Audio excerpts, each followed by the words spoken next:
iekļaujošās sistēmas izveidi izglītojošajiem un funkcionāliem traucējumiem ietvaros mums 8 Republikas iekļaujošās izglītības atbalsta centra speciālistiem bija iespēja mācīties un apgūt šo widget simbolu valodu.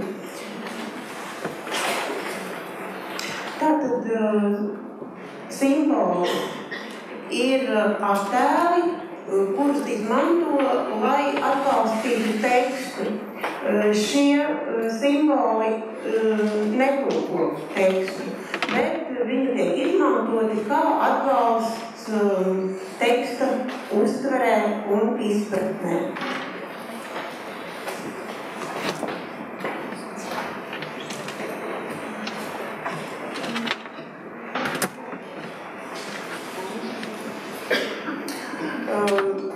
Widget simbolu valoda radās dēļ viena zēna, 5-gadīga zēna, kuram bija problēmas ar valodu un ar komunikāciju. Un tad, kad skolotāja šim zēnam kopā ar pārējiem bērniem stāstīja pasakas, tad puitītis praktiski dzirdēto informāciju neuztvēra. Un līdz ar to bija jādomā atbalsta sistēmu, ko veidot šim puisim, kurš nesaprot dzirdētu tekstu. Un līdz ar to arī radās šie widget simbolu valodi. Diemžēl man šodien nebūs iespēja parādīt šīs valodas tehnikas, ko lietojam. Tas nozīmē to, ka es datorā rakstu vārdus vai angļu valodā un arī latviešu valodā, un virs katra uzrakstītā vārda izlec zīmējums, kurš simbolizē šo vārdu. Un maliņā šeit programmai parādās pēc izvēles no 3 līdz pat 10 dažādiem simboliem, kurus es varu izvēlēties, lai šo tekstu padarītu saprotamu un konkrētam bērnam pieņemamu.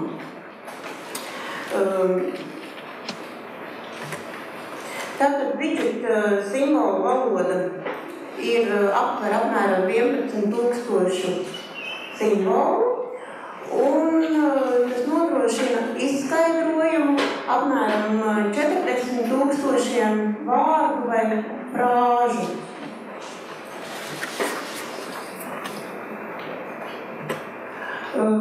Šī informācija ir apkopota 6 dažādos diskos.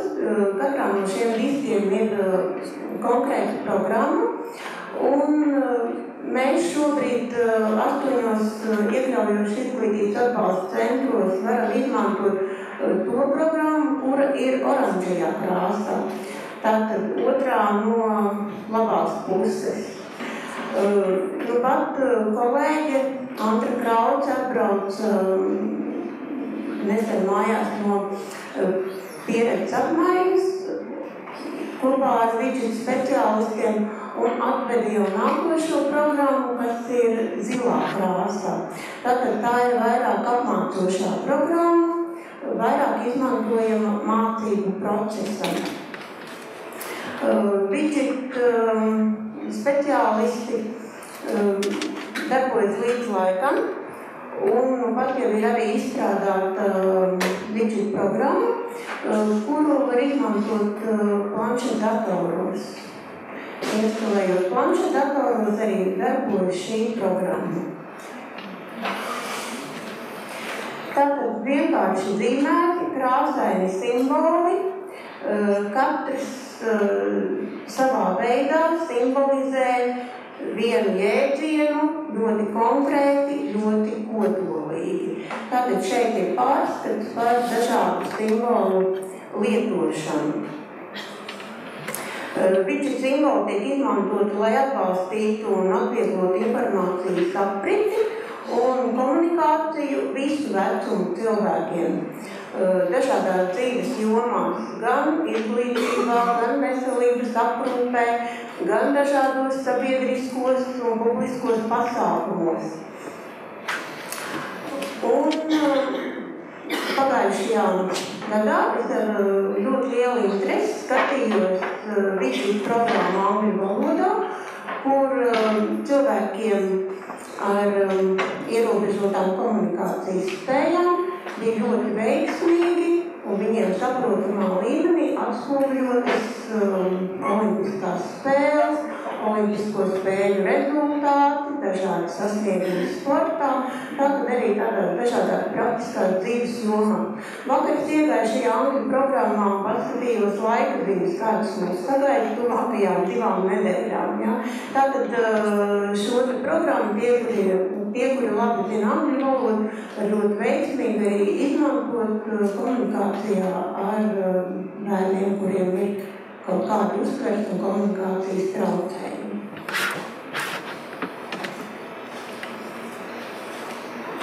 Tātad, kā jums minēju, simboli aptver dažādas tēmas, un tās ir pietiekoši plašas tēmas, lai būtu piemērotas ne tikai pieaugušiem cilvēkiem, bet tā būtu saprotams arī bērniem atbilstošajā vecumā. Tad, kad bērni sāk izzināt pasauli, un kā jau kolēģi Zana sākumā teica, tad bērnu ar autiskā spektra traucējumiem stiprā puse bieži ir vizuālā uztvere, tātad ar vizuālās uztveres palīdzību arī bērniem mēs nodrošinām atbilstošu komunikāciju.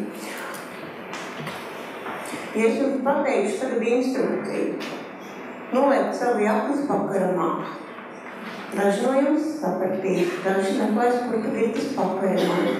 Daži domās, kur ir jaka. Tāpat, ja es teikšu, noliekt savu somu blakus galdam. Ne visi bērni sapratīs, ko mēs no viņa vēlamies. Bet lūk, ar widget simbolu blokos mēs to varam arī ļoti praktiski parādīt. Tātad konkrēti jaka uz pakaramā un konkrēti ar soma, ar prievārdu, tātad tas aplītis ar kvadrātiņu un norāda prievārdu pie vai uz vai zem, tātad somai ir jāatrodas vai no zem vai pie galva.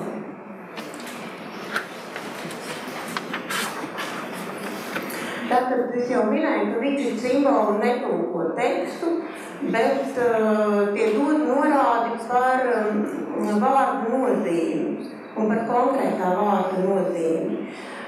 Izmantojot widget simbolus, tiek veidoti gan stundu saraksti, gan dienas režīmi, gan uzvedības noteikumi bērniem, gan arī rotaļu atgādnes. Bērni ar valodas un saskarsmes problēmām, izmantojot simbolu valodu, iemācās sadarboties ar vienaudžiem, jo viņš var parādīt ar konkrētā simbolu palīdzību, ko viņš vēlas. Un, izmantojot simbolu valodu, var diagnosticēt arī mācīšanās traucējumus un diferencēt tos no lasīšanas un rakstīšanas traucējumiem. Bet tā jau ir tā ļoti plaša tēma un atbilst jau konkrētam semināram. Jo tātad šodien par to jums nestāstīšu. Bērniem ar autiskā spektra traucējumiem ļoti bieži ir pazeminātas darba organizācijas prasmes, ieskaitot mācību darba organizācijas prasmes. Un simboli pēc noteiktas sistēmas, pēc noteiktas struktūras parāda konkrēti, kā ir veicams noteiktas darbības, kā ir veicami dažādi matemātisku uzdevumu algoritmi, kā ir izcināmi dažādi citi uzdevumi. Un tāpat arī latviešu valodas gramatikas apguvēji izmantojam, tāpat izmantojam arī dabas zinību informācijas uztverei un sapratnei. Ir simboli, kas tāds liels simbolu kopums geogrāfijai, atsevišķi vēsturei, atsevišķi arī sociālajām zinībām un sociālajām prasmēm. Un Es ar tādu ļoti lielu prieku katru gadu skatos skolēnu zinātniskā pētniecisko darbu prezentācijas, jo ļoti bieži šī fona izceļās bērnu ar augstā spektra traucējumiem darbu. Ir ceļš sākuma skolas procesā, kad otrās klases puisītis pēta naftu un zina visu par naftu, kā viņi veidojas okeānā un no kādiem slāņiem sastāv un tik par iklas slāņu, vai atkal tādas ļoti kādas bērniem tajā vecumā nepavistas gudrības spēj pastāstīt un arī tajā pašā laikā bērnam nav attīstītas mācīšanās praksmes, un viņš ir ļoti daudzos mācību priekšmetos nesapnīgs. Un palīdzot bērniem sastruktūrizēt šīs mācīšanās praksmes, darba organizācijas praksmes, man ir bijuši praktē vairāk gadījumu, kad bērni ar augstās spektra traucējumiem iegūst skolas matemātikas olimpiādē 3. vietu, bet latviešu valodas olimpiādē 1. vietu. Un, protams, vecāki ir pateicīgi, vecāki ir ļoti priecīgi, arī skolas vadība ir pārsteigta, skolotāji ir pārsteigti, kā speciāliem skolotājiem tas ir izdevies. Bet tātad šī speciālā metodika, kur mēs izmantojam savā ikdienas darbā, dažkārt ir ļoti veiksmīga, kā šis labās prakses piemērs.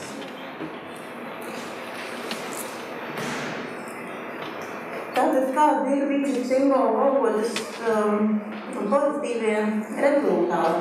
Kopumā bērni jūtas piederīgi videi, kā viņi atrodas. Simboli atvieglo darbu skolotājiem, sagatavojot grupu darbu, sagatavojot individuālā darba prezentācijas bērniem. Simboli tātad veicina sapratni. Un simboli palīdz izprast arī jaunus jēdzienus. Un šeit attēlā var redzēt, ka puisītis skatās, kā tiek veikts dienas režīms. Viņš jau ir apguvis lasīšanu, nākošā viņam ir rakstīšana, pēc tam viņš ies rotaļāties, un tad viņam atkal būs mācības darbs. Tad bērns pēc noteiktas sistēmas var veidot, un arī tad, kad es ar vecākiem runāju, vecāki arī mājās veidojot šos savus dienas plānus, tā ļoti veiksmīgi var komunicēt ar saviem bērniem. Bet stresa bērniem ir jebkādas izmaiņas šajā dienas plānā. Ja pēkšņi kaut kas nenorit pēc ierastā dienas plāna, tad viņi kļūst trauksmaini, uzvilkt, emocionāli uzbudināt, un tad bērns arī ir ļoti grūti nomierināt. Tātad arī šeit mācību procesā mēs izmantojam atgādnes, konkrētās atgādnes, ko īstenībā ir priekšā, bet viņš savā kurpnīcā veids pierakstus, izmantojot šos vizuālos simbolus. Un nākošā programma, kuru arī Antikrauts tagad ir atvedis uz Latviju, mēs ar simboliem varam veidot jau konkrētas mācīšanās uzdevumus. Šeit ir tātad uzdevumi par dārzeņiem. Gan šī dārzeņa simbola, gan viņa apraksts. Ja, tātad vārtis pēc simbolis pēc apraksts. Un tāpatās arī viena no programmām piedāvā tādu iespēju, ka simboli tiek vizualizēti, tad ir iespēja ierunāt tekstu un atskaņot šo tekstu un klausīties, kā tad vai bērns izrunā pareizi vai nepareizi, vai viņš ierunā pareizi vai nepareizi, un salīdzināt to ar pieaugušā runu. Arī šeit ir atgādnes mācību procesā, kā tiek veidots. Un tāpat tekstiņā par dzīvniekiem bērns klausās pasaku. Apakšējā rindā ir norādes par, tur ir sagrupēti dažādi dzīvnieki, un tas dzīvnieks, kur bērns sadzird tekstā, tad to viņš arī ieliek attiecīgi pie konkrētā, pie pārējās grupas dzīvniekiem vai pie koka. pieliet. Jā, tātad tur, kur tas tekstā ir rakstīts. Anglijā sāk veidot teikumus, bet teikumus saistībā nevis ar autiķiem, bet teikumus saistībā saziņai ar lielo imigrantu un iebraucēju skaitu, kur ieradās šajā valstī pirms vairākiem gadiem strādāt. Un bērni gāja skolā, bet vecākiem radās pēkšņi tādas autismu iezīmes, jo nezinot valodu, cilvēkam ir grūtības komunicēt. Un lūk, arī skolās skolotāji gatavoja speciālus teikumus saziņai ar vecākiem, kad vecāki atnāks uz skolu, lai viņi saprastu to, ko skolotājs saka. Un vecākiem savukārt tika piedāvāti jau gatavi teikumi, ko viņi var skolotājiem atbildēt. Tad, saskatot šos simbolus, tad arī tīri praktiski pielietojot cilvēkiem, kuriem valodas problēma dēļ ir komunikācijas grūtības. Bet šos simbolus un arī gatavot teikumus izmantojam gan mēs šeit Latvijā jau ilgus gadus praksē, gan arī šos teikumus var izmantojot widget simbolu valodu. Tāpat tiek veidotas atslēgu piekarīgi dažādas atgādnes. Šeit ir pagadījušās atgādnes par to, kas notiek slimnīcā. Jā, tātad kādas procedūras tiks veiktas, bet bērniem ļoti bieži ir līdzi arī šie atgādņu komplekti, un viņi ir ielaminēti, un ar plastikātu pārklāti, un bērni var parādīt to, ko viņi vēlas, ja viņi nespēj to pateikt. Tātad vēl viens no veidiem, kur tiek izmantot widget simbolu valodu ārpus izglītības iestādēm, ir sviestmaiņas kafejnīcas, dažādi bērnu rotaļu laukumi, un ir arī speciāls projekts slimnīcām, kur tiek atspoguļotas dažādas darbības, kas ar cilvēku tiks veikta medicīnas iestādēm. Tātad konkrēti runājot par rotaļu laukumiem, ar šādām te norādītēm tiek bērniem pastāstīts, parādīts, kuras tad ir cietas mantiņas, kuras ir mīkstas mantiņas, kuras rotaļlietas mēs varam izmantot istabā, bet ar kurām mēs varam spēlēties laukā milšu kastē. Un arī, teiksim, kuros mirkļos tad būs jāpienāk pie skolotājs vai pie mammas apsēsties klēpī, un kurā mirklī mēs ar bērnu lasīsim grāmatas.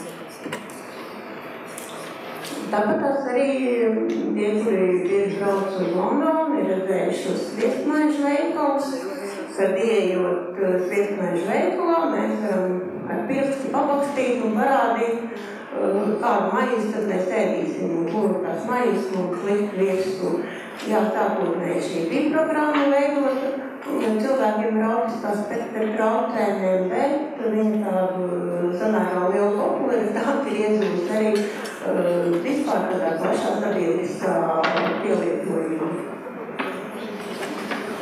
Un viens tātad no projektiem, kas ir tāds samērā neilgs projekts, apmēram 2 gadus ilgs, tātad tas ir par medicīnas pakalpojumu sniegšanu. Un tātad, ja cilvēks ierodas slimnīcā, viņam tiek konkrēti pastāstīts, ka viņš ir ieradies lūk slimnīcā, tad viņu ieliks gultām, pēc tam viņam uz rokas uzpilināt dezinficējošo šķīdumu, tālāk pieliks katetru, pēc tam cilvēks aizmigs. Un tad ir tas tukšais lodziņš, un tukšajā lodziņā no tās apakšējās rindas mēs varam izvēlēties darbību. Tātad tur ir elektrokardiogramma, encefalogramma, tāpat tur ir rentgena izmeklējums, mikroinvazīvā ķirurģiskā manipulācija, vai pēdējā ir, tad ir cilvēkam pieliks sistēma. Nu, tad cilvēkam parāda konkrēto darbību, kuru ar viņu veiks, kamēr viņš gulēs, tur vēl skābekļa maska ir, ja, tad arī skābekļa maska, ja būs kaut kāda nopietnāka operācija, Tad cilvēks, kad gulēs, viņš piecelsies, piecelšanās gan parasti netiek atainota, bet tiek parādīta ar maizi, tad viņš varēs paēst un jūties priecīgs mājās. Vēl viens jaunums, kas ir pavisam nesen izstrādāts, tā ir pirmās palīdzības sniegšanas rokas grāmata, izstrādāta konkrēti bērniem. Un arī viettālunī izmantojamās widget, simbolu, valodas, dažādi elementi. Tātad, gan šī pirmā palīdzība, gan arī telefonā izmantojamās sistēmas, tātad widget speciālisti strādā un iet līdz laikam. Un widget simbolu valoda ir pieejama konkrētajā adresē. Ikvienam interesantam nav iespējams lietot šīs programmas privātai izmantošanai, bet var būt pārskatu par to, kas tad vispār ir widget un kā notiek arī šī te informācijas apstrāde. Un mana kolēģe Antra Kraute padalījās ar savu labās prakses piemēru, kuru widget speciālisti aizveda līdzi arī uz Angliju, kā labās prakses piemēru. Tad Alberta Kronenberga ceļoja 5 fakti, widget datorsalikums, un rakstot tātad 5 fakti, arī parādās šis tekstiņš. Un jūs tūlīt redzēsiet to sistēmu, kā strādā šī programma tīri praktiski.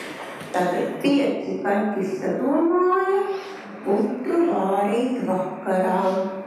Pieniņš ir, patuliņš ir, tikai malka jāgādā. Kaķi, lieli gudrinieki, brangu priedi nolūko. Aši, knaši, klāt uzstājas, grib ar apstēt nocirst to. Cirta, cirta, ilgi cirta, astes līkas atcirtās. Cirta, cirta, ilgi cirta, ina skaidrs nerādās.